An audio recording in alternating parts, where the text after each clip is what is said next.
Eh bien, bonjour à tous et à toutes, c'est Monsieur Casistra, j'espère que vous allez bien. Pour les débutants et débutantes, je vous présente ce logiciel qui peut être très intéressant. Par contre, il est payant, malheureusement, on ne peut pas trouver des trucs gratuits. Il y en a certains logiciels qu'on peut trouver. Mais faites attention, pas tous les logiciels sont très sains, car il y a des logiciels qui sont malsains, qui peuvent collecter vos données, parfois même vous introduire un trojan. Faites attention quand même. Vaut mieux prévenir que guérir, plutôt que aller dans le mur et avoir des logiciels malveillants. Donc parfois, c'est vrai qu'il vaut mieux passer un petit peu à la caisse. Selon les logiciels, vraiment, on veut vraiment pour des trucs intéressants et surtout par sécurité. Mais bien évidemment, on peut trouver à des petits prix sur des reventes de sites de clés qui vont à moitié prix que le prix initial, c'est possible. Vous pouvez l'avoir gratuitement sur téléphone, sur iPhone, sur Android. Alors, 3D Mark, en gros, c'est tester et comparer les performances de jeu et de votre PC avec 3D Mark, l'application d'étalonnage numéro 1 pour les joueurs et les overclockers et les constructeurs de systèmes. Les constructeurs de systèmes, c'est ceux qui créent les systèmes. Les overclockers, c'est ceux qui font de l'overclocking, que ce soit pour le processeur, que ce soit aussi pour la carte graphique. Vous voyez un peu ce que je vous explique. Les joueurs, c'est entre vous et moi qui jouent aux jeux vidéo. Voilà, on aimerait bien voir si notre config est encore dans la patate pour pouvoir encore gérer des jeux à l'heure actuelle. Évidemment, aujourd'hui, ça demande pas mal en puissance. Donc pour ceux qui ont des configs vraiment avec un processeur qui a du mal à gérer certains jeux, ça va être un peu compliqué. Ou parfois, il faut réduire tout simplement la qualité graphique du jeu pour éviter éventuellement d'avoir des latences ou soit faire des améliorations pour rendre léger votre système d'exploitation, plein de choses pour vraiment avoir quelque chose de potable et de stable si vous avez une petite config. Pour ceux qui ont une grande config, moyen de gamme, au moins pour pouvoir faire tourner des jeux, des logiciels, pour des trucs très importants que vous aimez et que toujours rêvé de faire, bah franchement vous serez tranquille. Voilà. Et vous pouvez encore gratter quelques petits FPS par-ci par-là.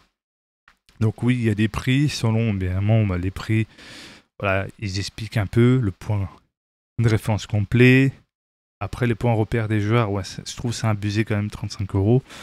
Et en plus ils le font aussi pour macOS. Bon après, malheureusement nous ne sommes pas responsables de ces prix, c'est les prix bien des développeurs pour rémunérer. Après, peut-être vous pouvez trouver à moitié prix sur des sites de clés. Vous pouvez trouver des sites de clés légales ou vous pouvez trouver évidemment avec des réductions qui fait que au lieu de payer 35, vous pouvez payer 28 ou 30. Ça vous fait gratter 5 ou un petit peu.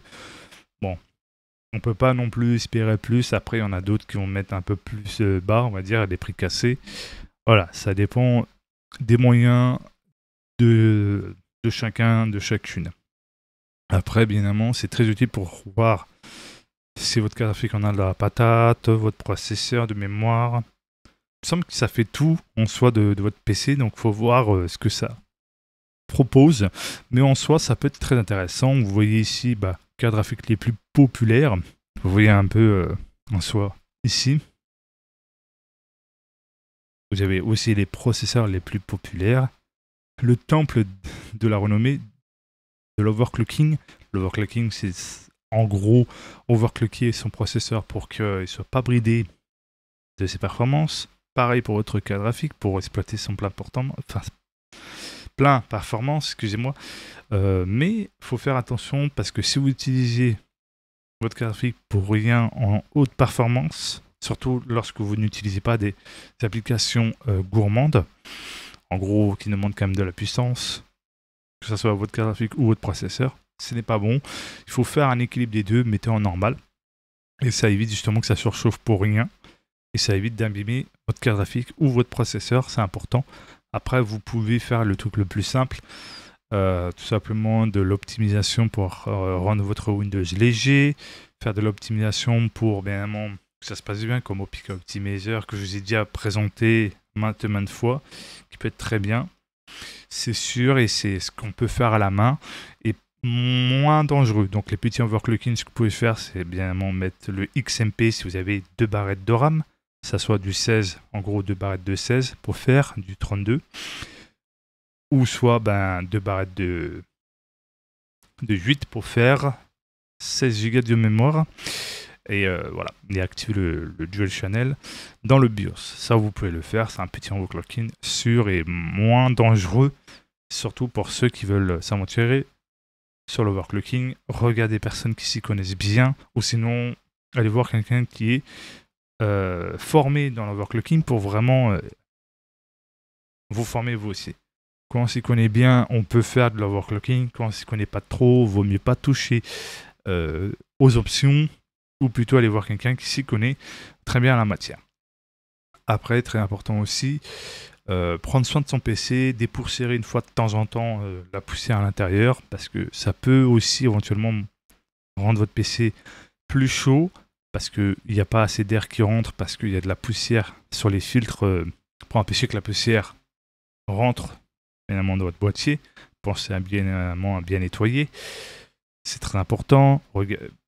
Prenez bien soin de vos pales, de vos ventilateurs, pour éviter qu'ils tournent dans le vide et que ça abîme le roulement. Allez tout doucement si vous voulez nettoyer les pales de ventilateur. N'allez pas faire un truc brusque, sinon vous allez abîmer le pale de ventilateur. Il faut aller dans une délicatesse, prendre soin si vous voulez vraiment garder longtemps votre PC. Très important. Aussi, si votre PC n'est plus compatible avec Windows,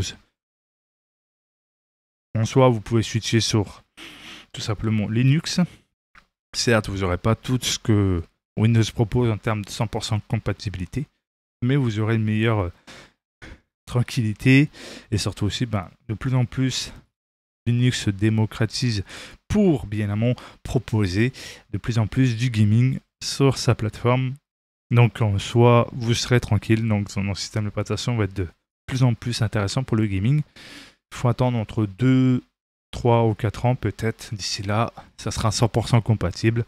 Donc là, vous pourrez switcher sur Linux si vous souhaitez vraiment faire un espace de travail, un espace du gaming.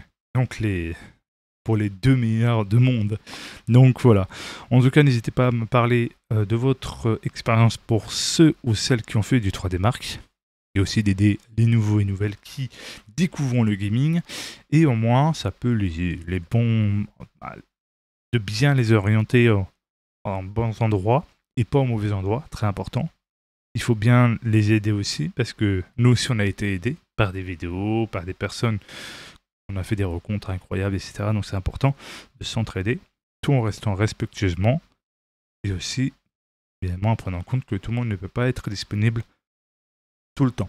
Le respect aussi de l'intimité des uns et des autres, c'est très important pour que chaque personne se sente bien, puisse être tranquille dans sa vie sans être embêté pour tout ou telle urgence. Très important. En tout cas, n'oubliez pas de vous abonner, de mettre un pouce bleu, d'activer la cloche de notification et de partager. C'était M. Kadetra. Toujours un plaisir de vous faire découvrir des logiciels pour les débutants et des débutantes qui ne connaissent pas bien évidemment en termes de logiciels. Ce logiciel-là, il est très bien pour pouvoir faire des tests et des benchmarks. Après, il y en a peut-être d'autres. Bien évidemment, faites attention. Si c'est trop gratuit, c'est que c'est vous le produit.